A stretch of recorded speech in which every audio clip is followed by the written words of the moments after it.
안녕하십니까. 이것이 신앙 고백이다의 시간입니다. 시리즈 7권 중에 세 번째 하이델베르크 교리 문답서 제21문 사도신경의 결론입니다. 주로 교회론이라고 불리기도 하죠. 오늘은 그 세 번째 시간인데요.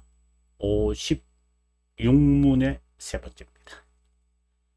제가 세 번째 시간이다라는 말은 이제 성도의 교제와 그 첫 번째고요. 53문에 나왔고 55문에는 이제 참된 교회 그 거룩한 공예가 이제 첫 번째, 두 번째가 이제 성도의 교제. 오늘은 이제 죄들의 용서에 대한 세 번째 주제다. 그리고 제56문이 세 번째 주제인데 도중에 또 세 번째. 자, 그 말입니다.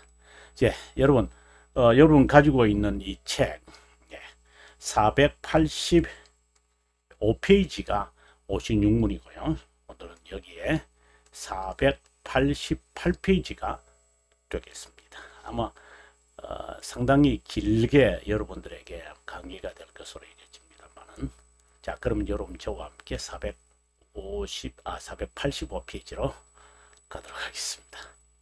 예, 485페이지에 왔습니다.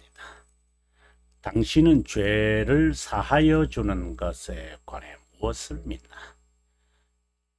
그리스도의 만족으로 인해 하나님께서 그리스도의 만족, 이것은 그리스도의 구속 사역을 이제 말하는 것이고, 그리고 만족이라고 하는 것을 볼 때는 하나님의 정의가 만족돼야 되죠. 하나님의 정의는 바로 처벌을 요구하시기 때문입니다. 그것으로 인해 하나님께서 나의 죄들이나 내가 평생 투쟁해야 하는 나의 부패성, 다른 말로 한다면 죄의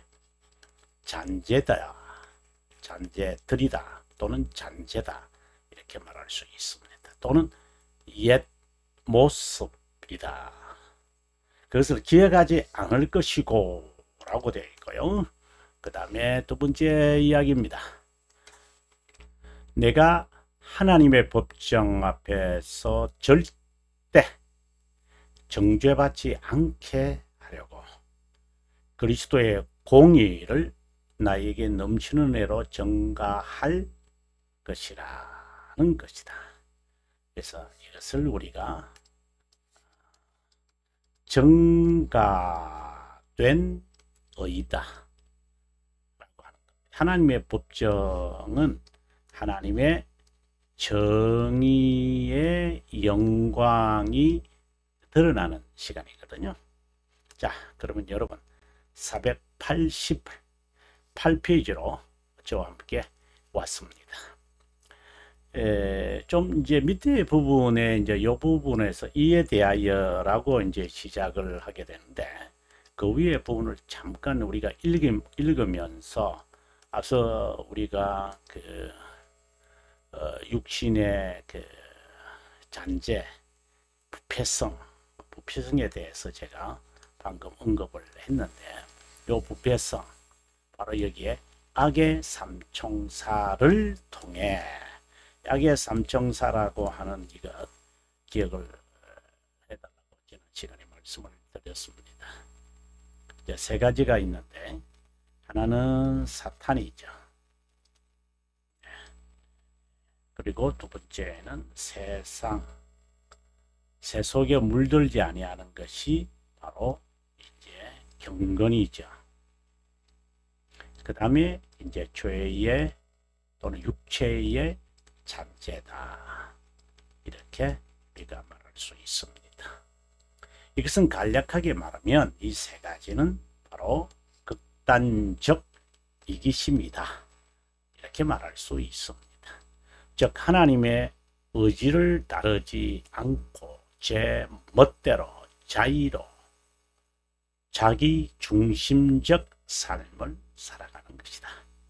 이기적 사랑은 중생되지 않은 자, 위된 자만 아니라 중생을 아직 경험하지 않은 선택된 자도 지니고 있다. 자, 요 말들을 여러분 잘 기억했으면 좋겠다고 누차 말씀을 드립니다. 그래야 출애굽기 6장 6절에 이어 나오는 말씀을 이을 수가 있습니다. 끄집어내어 그리고 이끌고 그리고 구속한다 하는 이 말. 그래서 영어로 제가 이제 이렇게 말씀을 드렸죠. 먼저 하나님은 딜리버 하실 것이다. 그 다음에 하나님은 세이버 하실 것이다. 그리고 하나님은 리딤 하신다. 그래서 딜리버를 딜리버러, 세이버를 세이비어, 그 다음에 리딤을 리디머, 이렇게 불려지는 것입니다. 그것이 이제 이렇게 잘 드러나죠. 이제 이렇게 봤을 때 왜 특별히 deliver라는 말로 쓰느냐? 구원자라는 말이잖아요. 이거는 구세주라는 말이죠. 우리말로 번역을 한다면 여기는 구속자라고 그러잖아요. 이렇게 동사 세 개를 통한 우리 고백서에서도 이렇게 말을 하고 있습니다. 고백서에서도 말을 한다는 게 고백서에서도 고백하고 있습니다. 이제 그 측면을 봐야지 이것이 이해가 됩니다. 타락 후에 태어난 우리 선천적인 죄성을 가지고 있는 선택된 자의 모습과 유기된 자의 모습이 너무나도 흡사합니다. 그래서 하나님은 아주 강력한 경고 또는 극단적인 맹세를 통해서 말이 좀 그렇습니다만은 그것을 통해서라도 하나님의 자녀는 참 목자의 말을 양이 듣고 그 음성을 아니까 그걸 듣고 나오라는 겁니다. 그래서 deliver라는 말입니다. 이스라엘 백성을 애굽에서 deliver 하시거든요. save 한다는 말은 이제 총칭을 말할 때 이 세 단어를 한마디로 말할 때 salvation 이렇게 말을 하고 또는 save라는 말로 총칭으로 하고 좀 더 구체적으로 들어갔을 때는 save는 보호 보전, deliver는 구원이란 말이고 또는 구제 이렇게도 됐습니다. rescue라는 뜻도 있으니까. 그 다음에 redeemer 이는 죄를 용서하시는 의의 증가와 관련이 있는 것이죠. 그래서 바로 이 말입니다. 자기 사랑에 미쳐 있다. 똑같아. 중생의 경험을 하기 전까지는 자신의 정체, 아이덴티티를 전혀 깨닫지 못하고 살아가는 사람입니다. 그래서 하나님은 아주 여러 가지 방법으로 경고를 내리서 자기 중심, 자기에게 미쳐 있는 이 극단적 이기심과 단절시키게 하는 다양한 방법으로 하나님 우리의 자신을 이끄신다라는 의미로 이렇게 쓰여졌습니다. 자, 이제 오늘 본문, 오늘 읽을 부분을 가겠습니다. 이에 대하여 성령 하나님은 죄의 지배, 부패성을 지니며 일반인 가운데 제멋대로 살아가는 선택된 자를 중생, 즉 의지를 전환시켜 이것을 경험하게 하려고 믿음의 선물을 베풀어 죄들을 드러나게 하시고, 이런 부분이 잘 드러나는 것이 이제 벨지카 22장의 내용의 말씀을 여러분 꼭 기억해 달라고 여러분께 누차 반복해서 알려드립니다.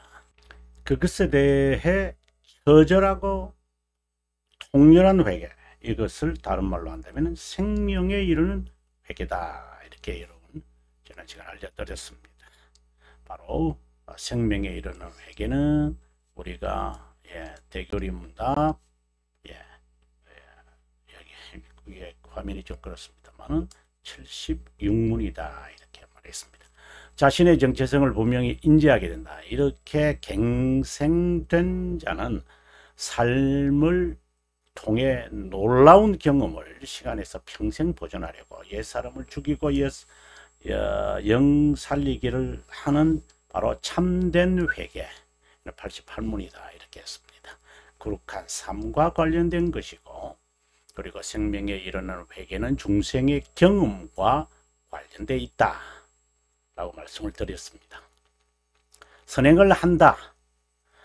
정말 그는 기나긴 경건의 순례를 한다. 이 순례는 절대로 구원의 조건이나 선택의 조건이 아니고 자연스럽게 하는 자발적 순종이다. 그래서 우리는 servant이라는 말을 씁니다. 사도 바울이 이런 말씀 많이 하죠. 나는 그리스도의 종이다. servant of Christ라는 이 고백을 많이 합니다.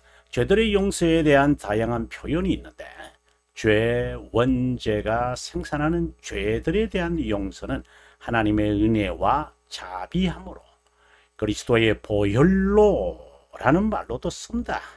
은혜와 그 다음에 보혈로, 그리고 예수 그리스도의 유일한 희생제물이라는 말로도 쓴다. 그리고 그리스도의 모든 고통과 죽으심으로 라는 말로도 쓴다. 무상의 은혜다 라는 단어의 다양한 표현을 하는데, 이거는 다른 의미가 아니라 다양한 측면을 말하는 거다. 이제 요 하나하나 여러분 밝히시기 위해서 여러분 여기에 제가 소개되어 있는 이 부분들을 여러분 읽으시면, 예, 우리의 죄들을 용서하신다는 그 근거들을 다양하게 하나님 표현해요. 그러면 그 다양한 면들을 우리가 다 숙지하고 익숙해 있어야 이제 성경을 해석할 때 이런 부분이 이렇게 그런 거, 이래서 성경 해석의 원리를 우리가 고백서를 공부하면서 이제 발견하게 된다라고 누차 말씀을 드렸습니다. 죄들의 용서의 제1원인은 바로 이것은 영원에서의 이야기를 지금 하고 있는 것이죠. 영원에 관한 이야기입니다. 이것은 영원에 관한 겁니다. 제2원인 중에 첫 번째 요인은, 이거는 2원인이라는 것은 시간을 말하죠. 1원인과 2원인을 이제 칼빈 선생은 1권 이제 기독교 강요를 말합니다. 1권 17장에서 이것을 잘 밝히지만 이제 밝히고 있습니다. 가장 그게 이제 중요한 그 우리 개혁 신앙의 하나의 그 지침들, 기준들을 잘 설정을 하고 있고요.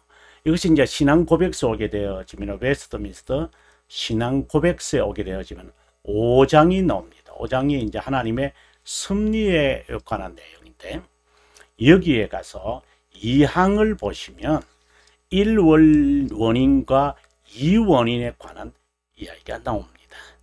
꼭 참고하셔야 됩니다.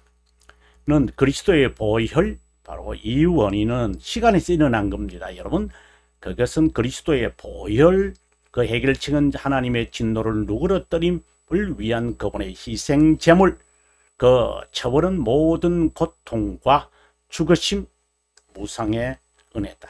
자, 제가 이제 개혁신앙의 구속론을 이해를 하려면 스코투스주의를 이제 알아야 한다. 이게 스코티즘이라 그러죠.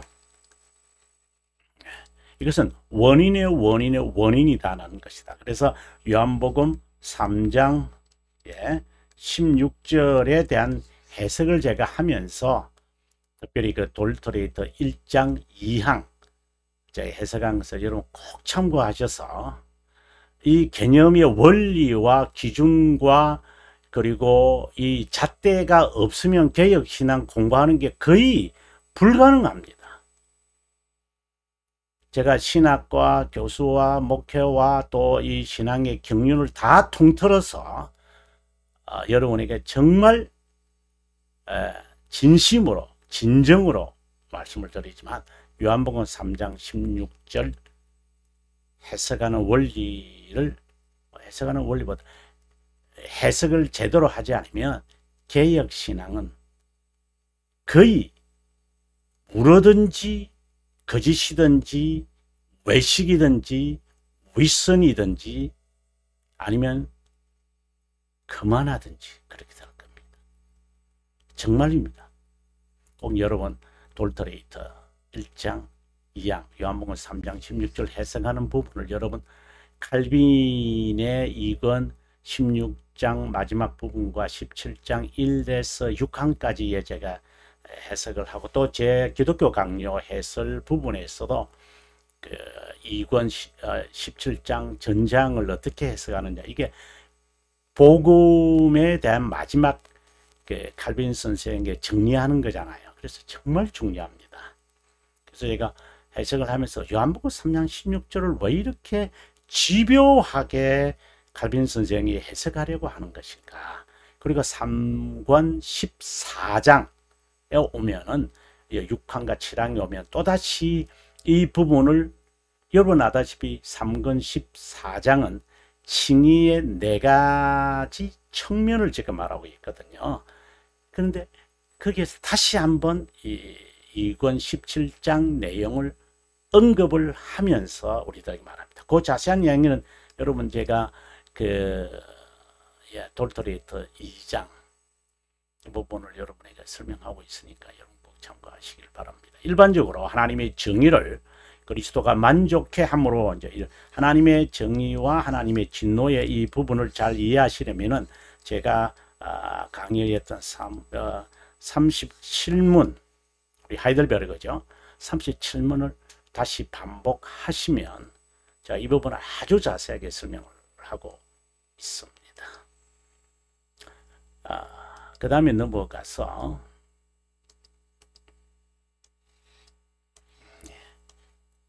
좀 더 진리에 가깝게 말한다면 하나님은 자신의 정의를 만족해야 한다.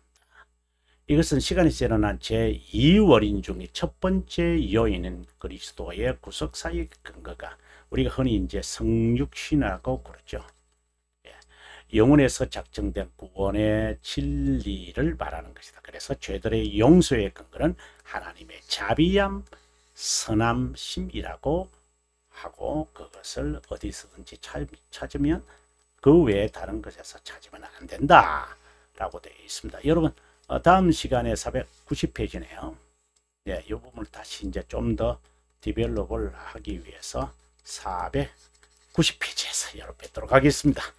여러분 감사합니다. 시청해 주셔서 또 다음 시간을 우리가 기대하면서 죄 용서의 문턱을 넘지 않으면 중보자 하나님을 만나기 어렵다. 제가 욥기 설교를 하면서 정말 강조하는 부분인데 제 카페에서 그 설교도 여러분 참고하시면 아마 도움이 되리라고 생각합니다. 남은 시간 평강하시기를 바라고요. 저는 더 열심히 공부해서 여러분에게 알려드리도록 하겠습니다. 개혁신앙이 한국교회에 심경을 울릴 때까지